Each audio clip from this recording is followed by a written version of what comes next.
Bonjour à tous, bienvenue dans 24h People, votre rendez-vous People en direct. Et voici tout de suite le programme de ce mercredi 26 mai.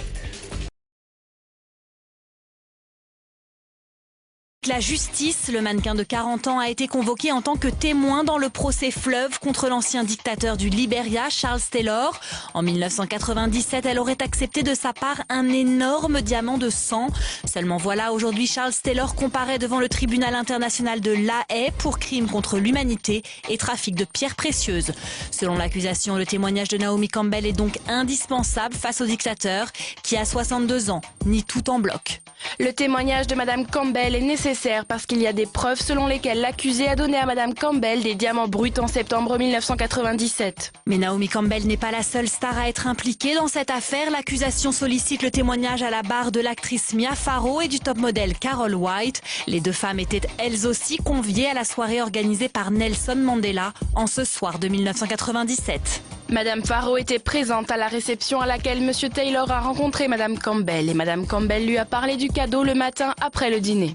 Mais pour la Panthère, pas question d'être mêlée davantage à cette histoire. Souvenez-vous en avril dernier, lorsqu'une journaliste de la chaîne ABC lui demande de s'expliquer sur ce fameux diamant, la star ne daigne pas répondre et perd même son sang-froid. Vous avez reçu un diamant de la part de Charles? Je n'ai pas reçu de diamant et je ne vais pas parler de ça ici. Merci beaucoup, je ne suis pas là pour ça. Vous avez dîné avec Charles Taylor? J'ai dîné avec Nelson Mandela. Merci beaucoup. Et est-ce que ces hommes vous ont apporté un diamant? Vous savez, un diamant brut? Une sorte d'énorme diamant? Non, on ne répond pas à ces questions. Well, we've been told that you didn't help the prosecution sort of in this very important case. Merci beaucoup. Au revoir. Excédée, Naomi Campbell se lève précipitamment et va même plus loin. D'une gifle rapide, elle frappe brusquement la caméra avant de tourner les talons. Mais devant les juges, la Panthère n'aura pas d'autre choix que de rentrer les griffes.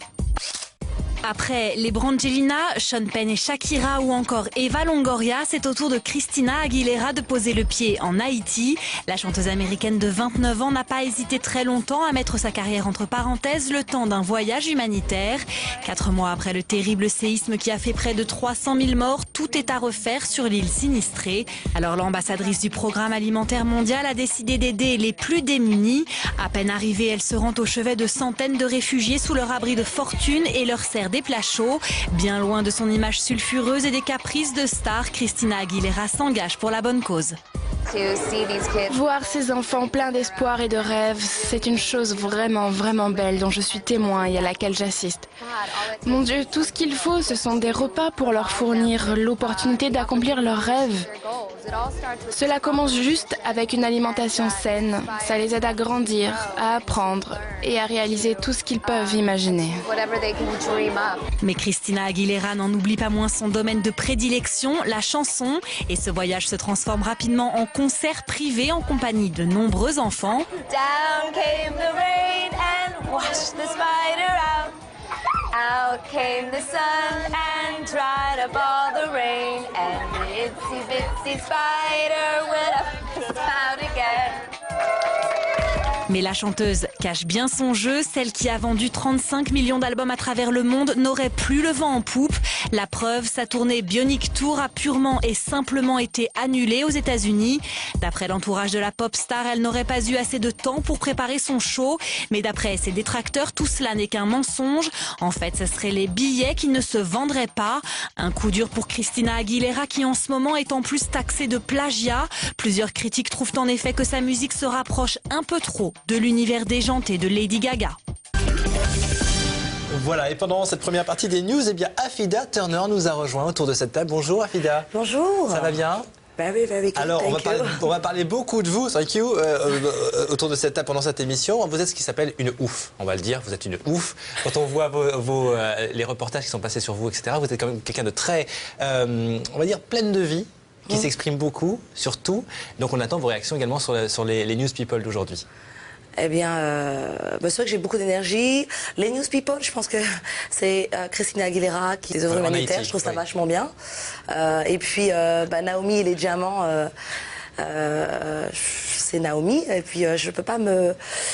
I don't want to say nothing about Naomi because I kind of like of Naomi Campbell. I think she's beautiful. Ah d'accord, donc ça y est, vous êtes passé totalement en mode English. En mode English. J'aime beaucoup Naomi Campbell, je trouve qu'elle est formidable, elle est très très jolie.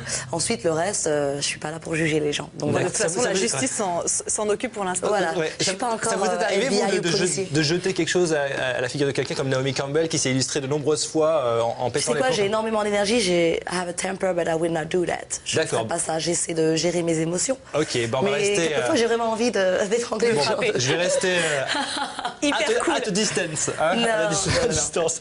On continue avec un petit zoom sur l'avant-première la plus glamour de l'année, un tapis rouge rempli de stars pour l'avant-première donc de Sex and the City 2. Voilà, et découvrez aussi l'interview poignante de Jessie James. L'ex-mari de Sandra Bullock brise enfin le silence et s'explique sur ses infidélités. Écoutez.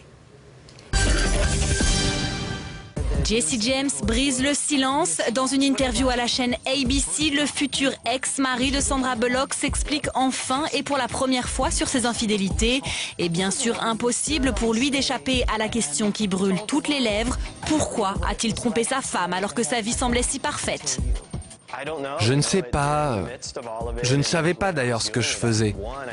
Je savais que c'était horrible et je me sentais mal. Je savais d'ailleurs que j'allais me faire attraper. Et je pense que je voulais me faire attraper finalement. Aujourd'hui, je le sais, c'est un fait. Je sabotais ma propre vie. C'est un peu difficile pour moi d'en parler d'ailleurs, car je l'aime toujours et je tiens toujours à elle. Et si l'arrière-petit-fils du célèbre bandit a bien conscience d'avoir tout gâché avec Sandra Bullock, il sait aussi que ces écarts ont fait le tour du monde. Je pense que je dois être l'homme le plus détesté du monde aujourd'hui. J'ai pris cette vie parfaite, ce mariage parfait, et voilà, j'ai tout jeté par la fenêtre. Rappelez-vous, c'est en mars 2010 que l'affaire éclate au grand jour. Une stripteaseuse nommée Michelle McGee affirme avoir eu une relation de 11 mois avec Jessie James. Face à la pression médiatique, l'homme est obligé de reconnaître les faits quelques jours plus tard. Mais pour Sandra Bullock, rien n'y fait et leurs 5 années de mariage ne changeront rien. À 45 ans, l'actrice de Speed ne peut pas pardonner l'infidélité de son mari, elle qui était pourtant si amoureuse quelques jours auparavant. Je t'aime tellement à mon mari. Il n'y a pas de surprise parce que je ne savais pas qu'il était possible d'aimer autant quelqu'un. À 41 ans, Jessie James se retrouve donc seule avec uniquement ses yeux pour pleurer. Sandra Bullock, elle ne veut plus en entendre parler. La star oscarisée pour son rôle dans The Blind Side a demandé le divorce et mis en vente leur maison de Los Angeles pour 6 millions de dollars. Le 28 avril dernier, elle annonce même qu'elle a adopté un petit bébé de 3 mois originaire de la Nouvelle-Orléans. Le commencement d'une toute nouvelle vie pour Sandra Bullock. Alors on parlait il y a quelques secondes du scandale avec Sandra Bullock et son mari, futur ex-mari. Vous qui vivez aux États-Unis, à Los Angeles plus précisément à FIDA, vous avez suivi ce scandale là-bas? C'était en boucle sur toutes les chaînes de news, c'était vraiment le scandale. Surtout qu'elle avait en fait annoncé sa flamme lors des Oscars en disant I love you so much. So I really like Sandra Bullock. She's an excellent actress and she's very, very, very pretty and very smart. And she will find somebody better than him. Donc elle est très jolie, je traduis pour les Français qui nous regardent. Elle est très belle, elle est très talentueuse et en fait elle s'est fait un peu escroquer et je pense qu'elle trouvera quelqu'un à la hauteur et quelqu'un de sincère et honnête. Bon, la sortie de Sex and the City 2, c'est un événement aussi aux États-Unis et surtout à New York. Oui. Vous avez hâte de voir le film? Absolument. I love Sex and the City. All the city, everywhere. Sex and the City is very good and it's so real because tout le monde voyage, tout le monde aime le sexe et c'est tellement contemporain. Et puis ces actrices qui sont pleines d'énergie, qui sont merveilleuses, des vraies histoires, j'adore.